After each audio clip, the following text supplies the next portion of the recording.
একদিকে গ্যাসের দাম বৃদ্ধি, অন্যদিকে গ্যাস পাওয়া নিয়ে যে সংকট তৈরি হয়েছে, এই আবহে এবার কেরোসিন নিয়ে একেবারে বড় সিদ্ধান্ত নিল কেন্দ্র। কি সেই সিদ্ধান্ত? রেশন দোকানে এবার পাওয়া যাবে কেরোসিন। আপনাদের মনে থাকবে 2022 সালের কথা, সে সময় দূষণের দোহাই দিয়ে কেরোসিন বন্ধ করার সিদ্ধান্ত নিয়েছিল কেন্দ্র। তবে এখন জ্বালানি সংকট মেটাতে কেরোসিন নিয়ে এবার বড় সিদ্ধান্ত নিল। সেই সিদ্ধান্তেই বদল আনলো কেন্দ্র। এবার থেকে রেশনে কেরোসিন সরবরাহের সিদ্ধান্ত। কথা বলবো, অয়ন রয়েছে আমাদের সঙ্গে, টেলিফোনে প্রতিনিধি। অয়ন, জ্বালানি সংকট মেটাতে এবার আগের সিদ্ধান্ত বদল করতে বাধ্য হলো কেন্দ্র? অবশ্যই তাই, কারণ কেন্দ্র নিজেও বুঝতে পারছে যে এই মুহূর্তে ঘরোয়া সিলিন্ডারে সেই অর্থে কোনো কেন্দ্রীয় প্রতিবন্ধকতা না থাকলেও মানুষের সিলিন্ডার পেতে কালঘাম ছুটে যাচ্ছে। যে ছবি শুধু কলকাতা নয়, দেশের বিভিন্ন প্রান্ত থেকে বারবার উঠে আসছে বিভিন্ন সংবাদ মাধ্যমে যে মানুষ কি অপরিসীম ভোগান্তির মধ্যে পড়েছেন।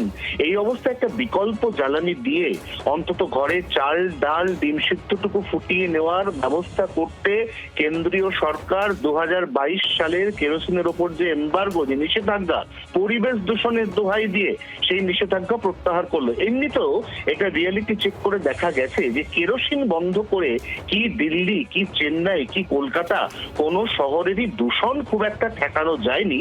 অথচ গরিব মানুষ তাদের কেরোসিনটা হাত থেকে চলে যাওয়ায় জ্বালানি জোগাড় করতে হিমশিম খেতে হয়েছে। এই অবস্থায় কেন্দ্রীয় পেট্রোলিয়াম মন্ত্রক ইতিমধ্যেই অল ইন্ডিয়া ফেয়ার প্রাইস সব ডিলার্স অ্যাসোসিয়েশন তাদেরকে রেশনিং ব্যবস্থার মাধ্যমে প্রত্যেকটি রেশন কার্ড হোল্ডারকে 1/2 লিটার, অর্থাৎ ধরা যাক যদি কোনো পরিবারে 4 জন সদস্য থাকে তাহলে তাকে মাসে এই মুহূর্তে 2 লিটার কেরোসিন সরবরাহের অনুমতি দিয়েছে। ধন্যবাদ অয়ন ঘোষাল ছিলেন আমাদের সঙ্গে টেলিফোনের প্রতিনিধি। আর এই পুরো বিষয় নিয়ে অল ইন্ডিয়া ফেয়ার প্রাইস সব ডিলার্স অ্যাসোসিয়েশন সহ সভাপতি বিশ্বম্বর বসু, তার বক্তব্য কি শোনাবো।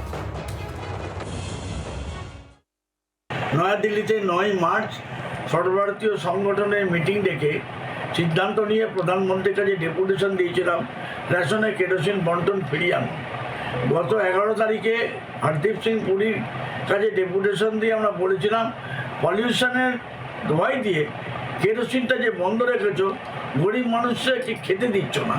গরিব মানুষ যাতে খেতে পারে, সাধারণ মানুষ রান্না করে খেতে পারে, সেটার ব্যবস্থা করা হোক।